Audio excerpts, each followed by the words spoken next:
Hey, what's going on, everybody? Electrified back here with Our Life Part 3. I know it's been a while.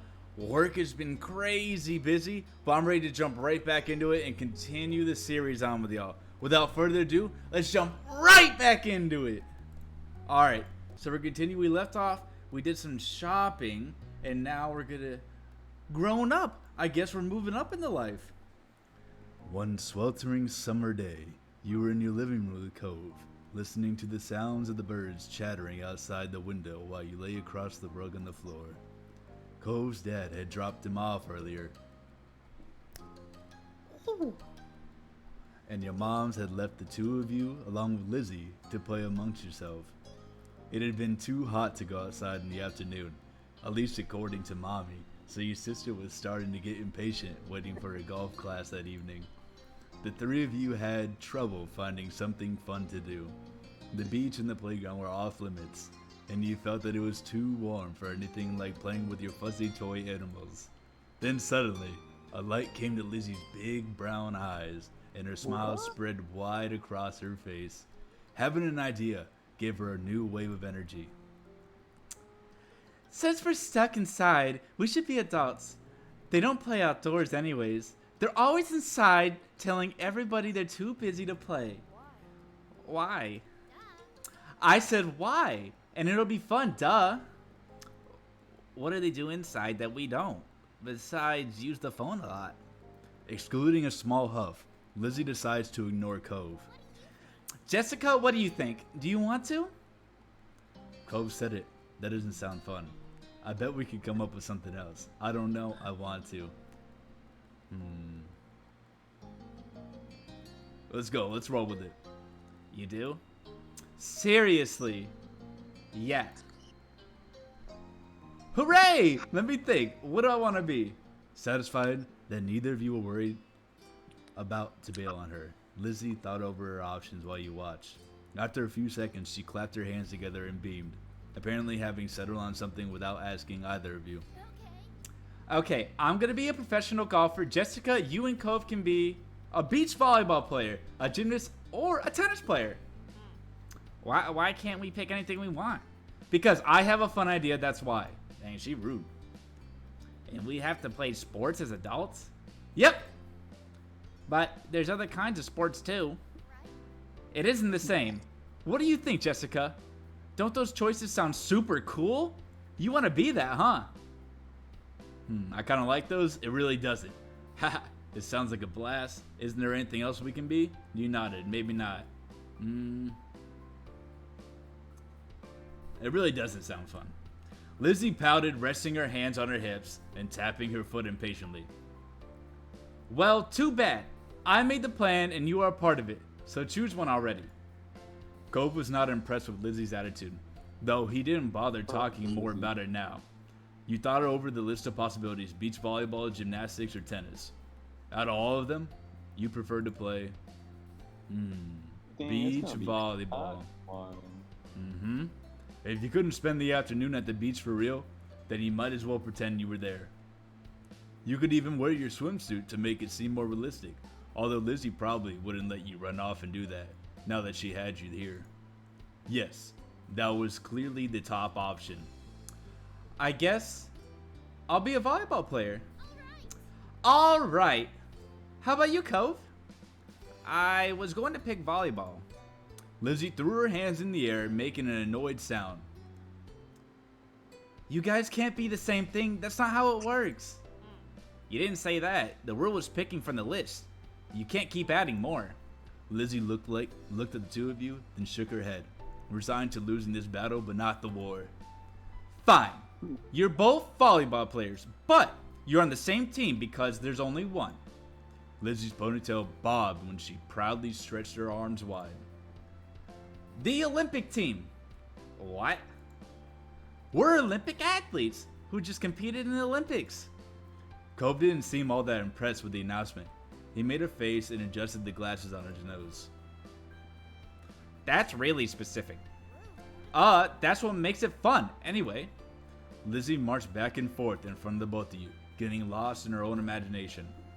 I won all gold medals and people are calling me the next Mickey Wright. Who's that? Lizzie stopped on the spot and turned on him, her brown eyes shining with impatience. It doesn't matter. If you know who she is, it's a golf thing. You guys won medals too.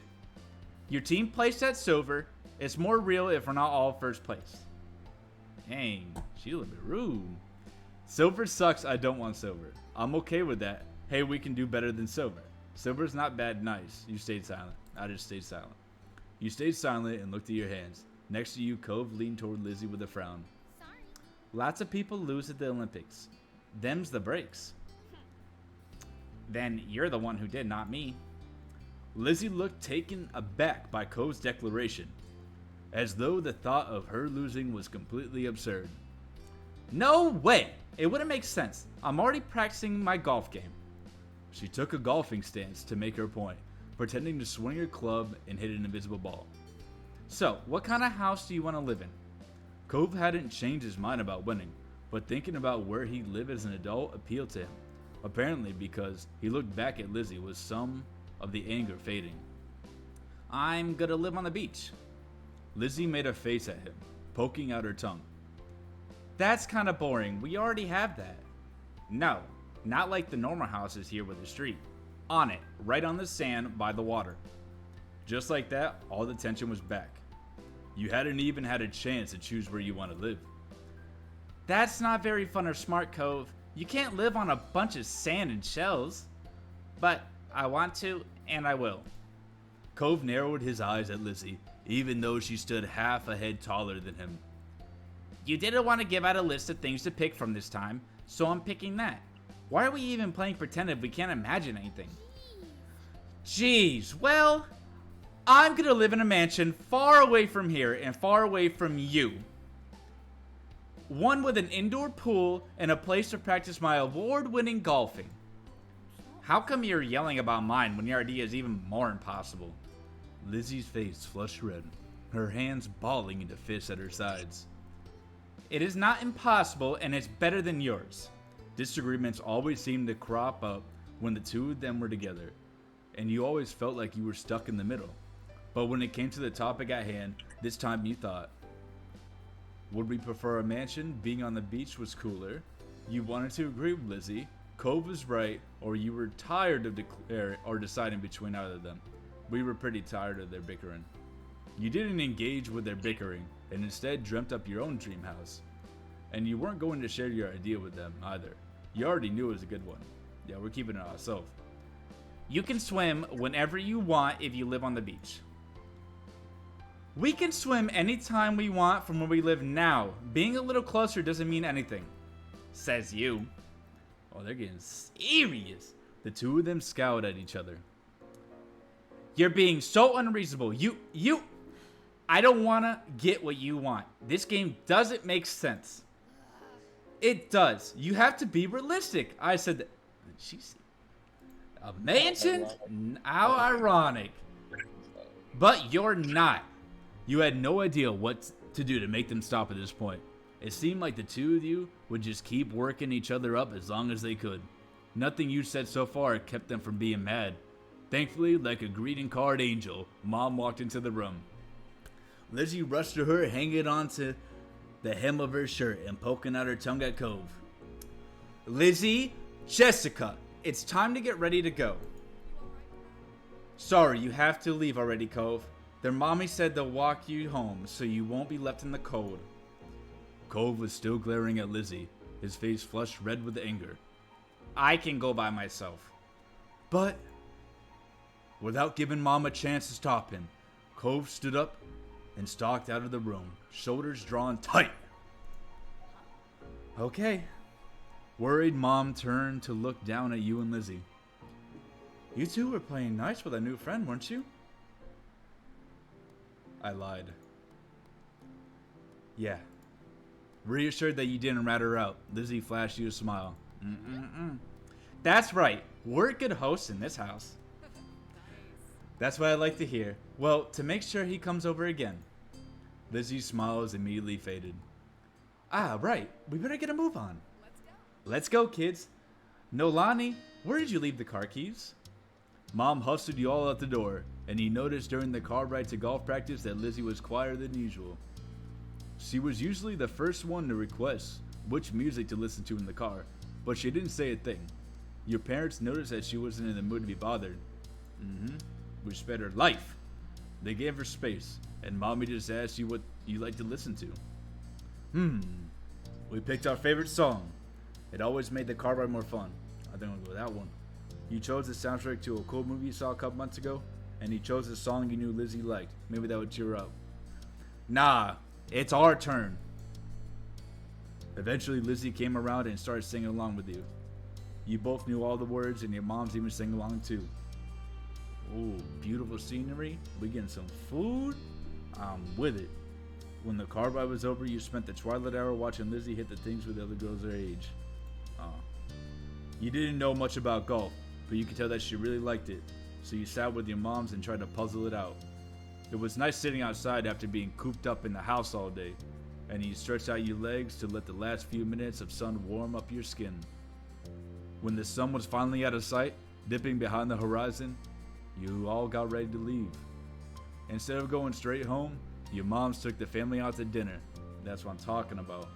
You went to a restaurant you all had been going to ever since you could remember. The whole afternoon has been shouting and you haven't been able to stop. But you could kind of tell that it's all to help Lizzie be less angry. Oh yes, I remember. Portillo's beef sandwich dipped in gravy? Yes sir, that's what I'm getting for dinner. You know. With Lizzie in a better mood, the car ride home was much more pleasant. The two of you took turns picking the radio stations. Oh, are we getting along? Some good bonding experience. While your mom spoke quietly to one another about stuff. Soon enough, Mom was turning onto your street, then reversing into the driveway. Once she cut the ignition, the four of you got out of the car and went into the house. Mommy went into the washroom. While Mom left to go change, you and Lizzie stayed downstairs in the living room. You were about to head to your room when she stopped you, motioning you closer instead. Puzzled, you listened to her. She craned her neck around, as if expecting someone to pop out of nowhere and scare her. Then turned back to you. Lizzie crossed her arms, peering intently at you. Thanks, Jessica. I couldn't say it before. If you said Cove got all mad, Mom would have gotten mad too. You thought back to earlier that day, the argument Lizzie and Cove had, and how Mom never found out about it. Let's see. Yeah, Mom didn't need to know. You're welcome, we have to help each other. I want something back for that. You're welcome. You should still try to make up with Cove. Okay, but I'll tell on you if you don't say sorry to Cove later. I'll keep it a secret if you apologize to Cove and give me something. We can stay humble, but we want them to make up. Lizzie's expression soured instantly at your words. Why should I do that? It was his fault, and it doesn't matter anyway. You made Cove feel bad. Lizzie sputtered before tilting her chin away from you with a defensive look. I didn't do anything. He just can't play right. Mommy always says that you should apologize if you know if you upset someone, and you did. She groaned at your words, throwing her head back dramatically. But you know your sister, and you could tell that she knew you were right. Okay, I'll tell him I'm sorry the next time I see him. She glanced back to narrow her eyes at you. But you still can't tell Mom or Mommy about anything what happened. Alright. It's a deal. Looking relieved, Lizzie promptly left to go upstairs. You watched her disappear from view, hearing the faint sound of her bedroom door shutting soon after. You were pleased at how things worked out. It worked out pretty well. Lizzie agreed to apologize to Cove, which meant that soon they'd be okay with each other again. As okay as Lizzie and Cove could be with each other. The best part was that your parents hadn't found out. You had gotten away with it. You retreated to your own room with a spring in your step. Oh, what an adventure! We finally met our sister, and it's going well. They're going to make up with Cove, and it's going to be a good bond. Hopefully, we'll see, because we got a long day next time. Hey, pun. Alright, guys. Thank you for tuning in. Electrified here, coming out with part 4 next time. I'm excited to see how it turns out. Which seems we only got 3 left in step 1. And I guess we'll see. Maybe step 2 we grow up. But I'll see you guys next time. Electrify out.